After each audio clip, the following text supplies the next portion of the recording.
Famili Santuaren jai honetan,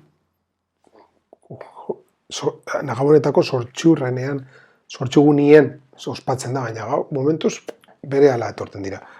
Gabon egune eta Famili Santua. Eta Sirakek liburutik esaten duzkun moduan, nola gogoratu behar dugu jauna. Gogoratu behar dugu gure nagusia jaboten. Ezin dugu ahaztu gu garien moduen, lehen gure nagusiak geure ondoan egon direlako. Eta jaboterakoan hartzen dugu, edo kontutan hartzen dugu, haiekaz batera bizi behar garala. Eta jaboterakoan jauna bidea erakusten duzku. Jaunaren bidea argi eta garbi agertzen da gure bizitzetan. Eta geok oinazeak jarraitu behar dugu. Eta bigarren irakurrean agertzen dabe, Kolosarrei egindako gutunetik pasadizo nahiko gatza dala gure gaurko begiradagaz egiten badugu. Baina ikusi behar dugu ez zer esaten dagoan, zergatik eta zertarako. Zergatik esaten dago, bakotzaren bizitza oso baliotsuagoa dalako. Eta zertarako, bizitza mantentzeko. Bizitza mantendu behar dabe, kristau guztiok, bere barriona zabaltzeko prest egoteko. Eta horrezagatik, familiaren loturarekin batera, Lukasen evangelioa esaten dau, Jesusen, tenploren galduta egonda, eta gaitza eta ama eta San Jose etorri dira atzera bere bila. Eta Jesus esan, nire aitaren gauzak egiten nau, baina baita esan dau, haiekaz joango dala, eta haien menpien egon, eta haiekaz, eta haiekin, haien handik ikasi eban bizitzan nola bizi behar dagoelako. Jesusen entzat, Jose eta Mariaren irudiak oso importantea dira. Eta baita guretzat gure ame eta aitentzat irudiak oso importantea dira. Egia osgozko bizi eredua emon duzkuzu Famili Santuan. Egizu onbera izan da eguzala geure familietan be. Haren hartu emon eta maitasun berberak. Betiko zoriona izan da egun zeroetako zeure etxien. Familia Santuko igande honetan Gabonetan hain itxatxita dago ora elkartzen diguzku, bera dala gure buruari begira deskaizkogun eredua. Benetako familia baten nola bizi gaitezken erakusten dau. Horregaitik gure lana da, gure familiaen erdien bizitza gure bokazioaren arabera. Beraiek erakutsi eskuen guztia ematen du eben. Bezala, guztiok deitzen dugun etxe hori, zeruko ondasun eta bizi ahal izateko.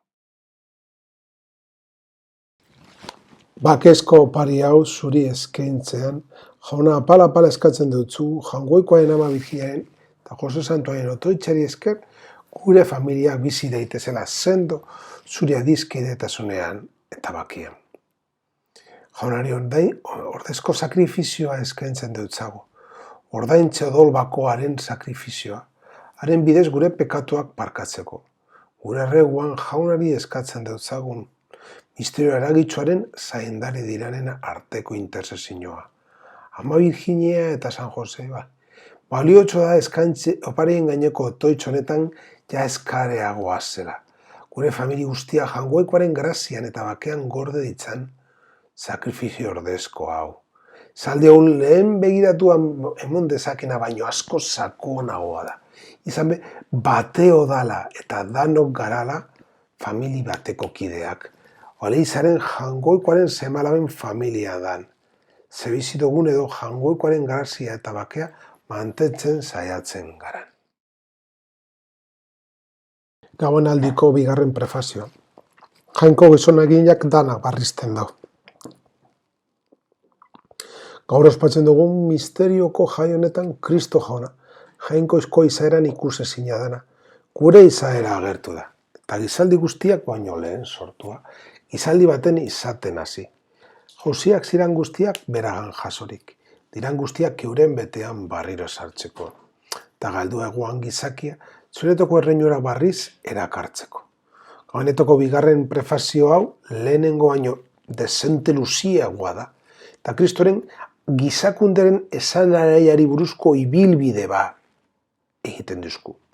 Unibertsoaren berrerazpena dakarku. Gaur egun, hirutasunaren haragi egindako bigarren pertsonak ospatzen dugun misterioa bera dalako. Aitaren antza alde batera usketan ez dagoelako, eta aldi berean munduaren erdian, era barri batean agertzen dalako. Ikusezina zana, ikusgarri bihurtzen da, gure izaera hartuz. Garai guztien aurretik bizi zana, eta aitaren izaera berekoa zana, gure denborazko bizitza partekatzera etorria da. Eta horrela, sortutako guztia be gain hartzen dauana. Sortutako guztia be gainean hartzean, erori jakun guztia berregiten dau. Unibertsoa lehen arazten dau modu oso bat.